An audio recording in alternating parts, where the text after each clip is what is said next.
let's go through this step by step. How did a girl who was brought by her parents to the United States from Lebanon, your home country, schooled in the United States, clearly smart, went to university in Texas, read history.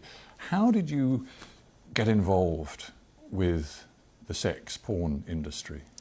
I don't think low self-esteem discriminates against anyone. It doesn't matter if you come from a great family or if you come from a not so great background. I struggled my entire childhood with weight, and I never felt attractive or worthy of male attention. And suddenly, my first year of college, I start losing all this weight from making small changes. And by the time I graduated, I was ready to make a bigger difference. I felt extremely self-conscious about my breasts because that was the first thing to go when I lost all the weight. I lost about 50 pounds. I don't know how many kilos that is, or stones. Well, it's a considerable amount of weight. Yeah. It changed your body, yeah. it changed you physically. Completely. Yeah. So my biggest insecurity was my breasts. So I wanted to more or less go back to what they normally were. And once I did that, I started garnering all of this attention from men, and I was never used to it. And I felt like unless I held on to it and kind of did what was asked of me or what was expected of me, it would go away. And after feeling what it was like, that validation and, you know, the compliments for the first time, I did not want that to go away. You were spotted, I think, on a street. I mean, there you were a young graduate wanting to sort of find a job, and you were spotted on a street by a guy who said, I can work with you, and clearly he opened up and said, it's the porn business. What was it in you that far from running away, was drawn into it?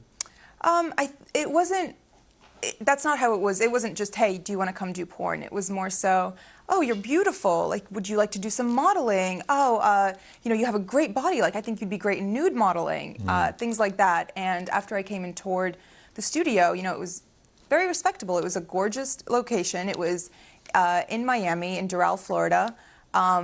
It was clean. Everyone who worked there was nice. All of their cubicles were decorated with family photos. Like, it was nothing dodgy or that made me uncomfortable. And after the first time I went in wasn't the first time I filmed a porn movie. It was the second time. The first time was more so, do you want to do this? Like, sign the paperwork, et cetera, et cetera. These guys, they just saw you, frankly, as a money machine. Absolutely. But you still had no advisors, you had no lawyer, you had no nothing. So I was 20, what 21-year-old has a lawyer on retainer?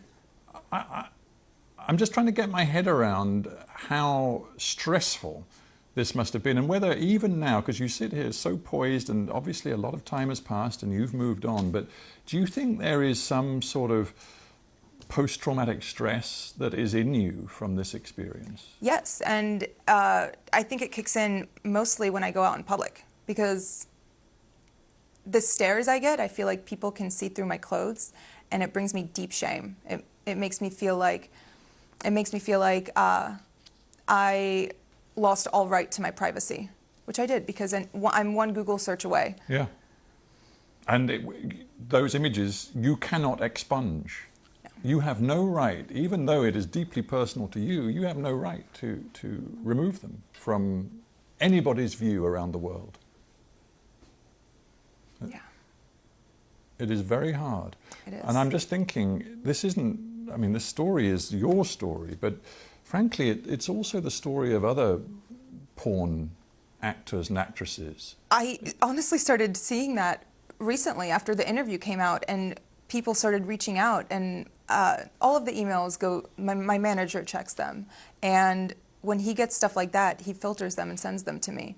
And reading the words of some of these girls who have been sex trafficked and forced into porn, and all of these stories of girls whose lives have been ruined by it, and by men who have taken advantage of them, and by contracts that they didn't even understand the jargon of, it makes me feel like, okay, maybe it was good that I started talking, and that I posted this interview, and that I'm speaking out now, because other people feel the same way. And even if they don't relate on as deep a level as, you know, doing porn, they can relate on the level of being insecure and being pressured into doing something they didn't want to do. You were wearing the Islamic headscarf, often known as hijab, and of course then it developed into a sort of a sex scene. You must have known how provocative that was. I verbatim told them, "You guys are going to get me killed." And they said? They just laughed. Why didn't you then say, "I'm not doing it"? Intimidation. I was scared. But I knew that if I said no, it would, you know, they're not going to force you to do it. At that point, that's rape.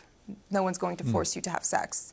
But I was still scared. I mean, have you ever felt scared not scared, but nervous to speak up and say something at a restaurant when your food's not right and the waiter comes by and says, "How is everything?"